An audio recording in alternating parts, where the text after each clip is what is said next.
이렇게 시가총액으로 분리한 다음에 시가총액 큰 거 중에 영업이익률 높고 매출액 증가를 높고 영업이익 증가를 높고 PER 낮은 걸 고르면 딱 그냥 한 두세 개로 확 추려져요. 그 다음에 이제 섬유 의류 쪽에서는 저는 F&F만 보는 게 중국에서 리오프닝 안 되고 있을 때도 제일 잘했어요. 오프라인 매장 800개 넘게 850개 정도 했고 올해 1300개 하고 있고 매출과 이익으로 봐도 그냥 한 번도 역성된 없이 20%씩 계속 5조짜리 시총 5조짜리인데 매출과 이익이 20% 나오고요. 국건의 그 F&F의 패딩의 디스커버리랑 MLB가요. 결국은 브랜드 가치가 엄청나게 있어야 되는데 MLB가 그 중국의 그 MZ세대 가장 핵심 주력 소비층으로는 MZ세대를 꼽는데 MZ세대의 핵심 주력층의 브랜드 가치로 30위권 바뀌었다가 중국 내에서 브랜드 가치 친 게 지금 16위까지 올라왔어요. 계속 올라오고 있어요. 그래서 MLB의 브랜드 가치가 굳거나 F&F는 좋을 수밖에 없고 오프라인 매장 1300개 이상 늘어나면 당연히 이건 더 밸류가 애드 돼야 되고 가장 많이 비교하는 게 LG 생활건강하고 아모레 퍼시픽 진출했을 때보다 2년 빨리 1조 매출 달성했어요. 중국에서 2년 빨리. 그래서 그거에 대한 중국 리오프닝에 대한 건 실적 여기 지금 전혀 반영이 안 돼 있거든요. 그게 있고 두 번째는 필라홀딩스가 중국의 매장 3000개까지 늘렸거든요.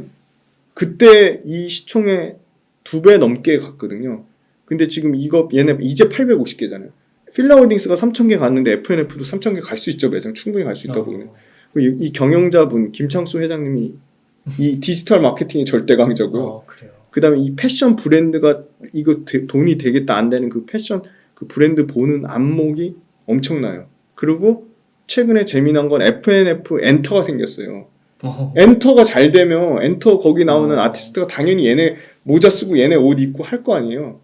그래서 얼마 전에 그 여자 그 춤추는 거 거기에 다 F&F 나가지고 대박 났거든요. 그 경연 프로그램에. 그래서 F&F는 의류 중에 하나 보면 되고 이 더네이처 홀딩스 12등인데 제가 왜 갖고 왔냐면 제2의 F&F가 될 회사예요. 이 회사가. 이 정도 사이즈에 4천억밖에 안 되는 회사인데 매출과 이익이 30%씩 증가해요. PER 4배밖에 안 돼요. 얘네는 무슨 브랜드 갖고 있냐면요. 패딩 브랜드인데 내셔널 지오그래피. 그냥 길거리 무슨 교복 같아요. 제가 버스나 지하철이나 택시 탈 때 유심히 사람들 브랜드 뭐 입냐 보면 이 내셔널 지오그래픽이 제일 많아요. 그거 아니면 요 밑단 더 밑단에 감성 코퍼레이션의 그 유승범이 선전하는 스노우픽 그 일본 브랜드를 이제 감성 코퍼레이션이 가져와서 유통하는 건데 그거 두 개가 패딩이 그렇게 마진이 많이 났는데 들어오는 건 엄청 싸게 들어와서 마진을 그러니까 이 회사 보세요.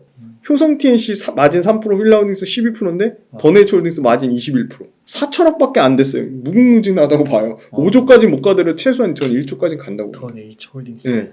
회사가 괜찮아요. 반도체. 네. 반도체. 반도체는 삼성전자 하이닉스보다 틈새 시장을 노리는 걸 보자. KRX 반도체 지수는 8.8배 정도 수준이고 코스닥 150 여기에 반도체 장비 들어갔는데 이걸로는 17.8배인데 제가 봤을 때는 이 삼성전자 하이닉스 같은 경우는 지금 올해 하이닉스는 200% 마이너스 영업이 적자라는 거고 삼성전자 63% 마이너스 나는데 장비 업체 HPSP라고 미세화 관련된 미세화가 되면 될수록 유전율이 높은 소재를 써야 되는데 그 유전율 높은 소재를 이 특수 압력 용기처럼 고압의 수소로 이 미세화 유전율 소재를 쓰는 장비인데 이게 독점이에요. 그러니까 마진율이 54% 나오잖아요. 매출하고 이익이 15% 13% 나오고 그래서 상장한 지 얼마 안 됐는데 시가총액 1조 2천억까지 갔어요. 그러니까 뭔가 틈새 시장을 노리는 회사. 파크 시스템즈는 아주 미세화 단위 원자 현미경 만드는 회사인데 원자 현미경 비싸서 안 샀는데 계속 삼성전자도 그렇고 하이닉스도 그렇고 마이크론도 그렇고 계속 그걸로 가야 되니까 미세화로 계속 가야 되니까 미세화 공정으로 가면 갈수록 불량률이 더 많이 생기고 불량을 이 원자 현미경으로 잡아야 되니까 원자 현미경 거의 독점이거든요. 그래서 이 회사도 매출과 이익이 34% 40%씩 나오는 거예요. 미세화가 꺾이지 않는 한 계속 가겠죠. 파크 시스템즈라는 회사는. 그러니까 아니나 다를까 고점 대비 이거밖에 삼성전자 하이닉스는 지금 35% 39% 빠졌는데 월등히 지금 지수 대비 훨씬 아웃퍼폼하고 있잖아요. 그러니까 이런 회사들을 봐야 되는 거죠. 두산 테스나 같은 경우도 테스나라는 중견기업이 두산 기업이 합산하면서 이 반도체 후공정 쪽에서 후공정을 대부분 자체적으로 해결했는데 삼성도 그렇고 하이닉스도 그렇고 이제 자꾸 외주 주려고요. 후공정이 워낙 중요하다 보니까 후공정만 전문으로 할 수 있는 업체가 필요하고 후공정도 중요한데 소위 말하는 메모리 반도체보다 비메모리 반도체 뭐 이미지 센서, 차량용 반도체 이런 거를 전문으로 패키징하고 테스팅하는 데 압도적이거든요. 두산테스나. 그래서 아니나 다를까 위에서도 영업이익이 그렇게 경기 침체 얘기해도 올해 30% 증가하고 매출은 25% 증가하는데 PR은 10배밖에 안 돼요. 딱 반도체 평균 정도 수준인 거죠. 프리미엄을 줘야 되는 건데 마진도 보세요. 이 회사도 영업이익이 25%나 나오는데 삼성전자 6.2%, 삼성전자 평상시엔 13% 정도 나와요. 그러니까 올해 워낙 실적이 안 좋아서 이렇게 떨어지는 거고 그래서 그런 삼성전자 하이닉스만큼의 엄청난 시총은 아니지만 이익도 좋고 매출과 이익도 증가하는데 PER도 부담되는 수준은 아니다. HPSP나 파크시스템즈는 최근에 엄청 올라와서 이게 PER이 비싸졌어요. 근데 올해 내년 실적 떨어지면 이게 PER 낮아지는 거거든요. 그래서 차라리 이런 틈새 시장을 누리자. 반도체 관련돼서. 그리고 운송은 아까 2차전지랑 비교하려고 갖고 온 거고요. 최근에 재미난 건 이 제주항공만 보시면 돼요. 제주항공은 일본 출입국자 수랑 똑같이 움직여요. 지금 일본 장난이 아니에요. 일본 지금 뭐 없어서 못 갈 정도로 예약 대기 상태, 대기표 받아서 기다려야 되고 환율이 많이 지금 저거 됐잖아요. 떨어졌잖아요. 그래서 일단 가까운 동남아는 일본이라도 가자. 근데 그게 시작 단계라는 거죠. 벌써 이미 일본이나 동남아 갔다 올 사람 다 갔다 왔냐? 그건 아닌 것 같거든요. 단계에 있고 리오프닝을 보면 항공, 여행, 유통, 면세, 화장품인데 대형 항공사 이런 국적기 대한항공보다는 제주항공이 훨씬 가볍거든요. 비용을 엄청 줄여놨어요. 스튜디스 뭐 직원들 다 자르고 조금 여유 있을 때 비행기를 많이 사놨어요. 지금. 그리고 유가 또 조금 빠지니까 항공료는 다 유가로 가잖아요. 그러니까 그런 비용 부담도 줄어들었죠. 고점 대비 지금 60% 가까이 빠졌는데 아니나 다를까 1,900억 가까이 적자 나다가 올해 2,100억 흑자 전환한다는 거예요. 이렇게 흑자 전환하는 거는 굉장히 강력한 주가의 모멘텀이거든요. 근데 흑자 전환 폭 자체도 되게 크다.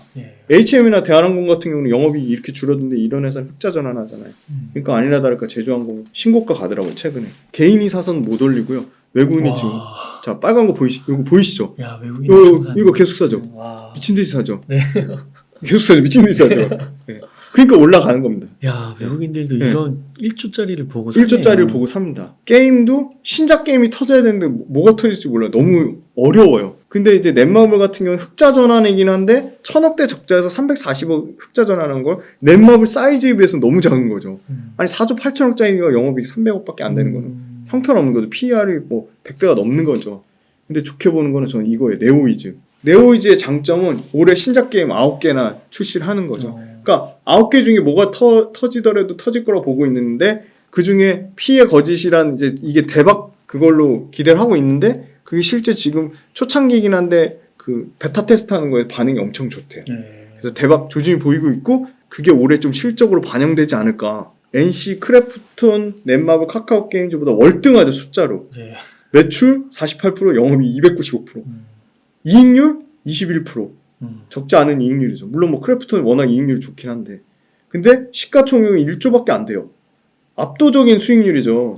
NC-5%고 크래프톤 5%밖에 못 올랐는데 네오이즈 28%고 고점 대비 7%밖에 안 빠졌는데 신고가 영역이에요. 근데 이게 비싸냐? KRX 300에 보면 대부분 게임이 들어가는데 18배인데 지금 11배예요. 그러면 최소한 평균값은 받아야 되는 거죠. 그럼 네오이즈 누군가 사지 않았을까? 업종 내에서도 이렇게 시가총액으로 분리한 다음에 시가총액 큰 거 중에 영업이익률 높고 매출액 증가를 높고 영업이익 증가를 높고 PER 낮은 걸 고르면 딱 그냥 한 두세 개로 확 추려져요.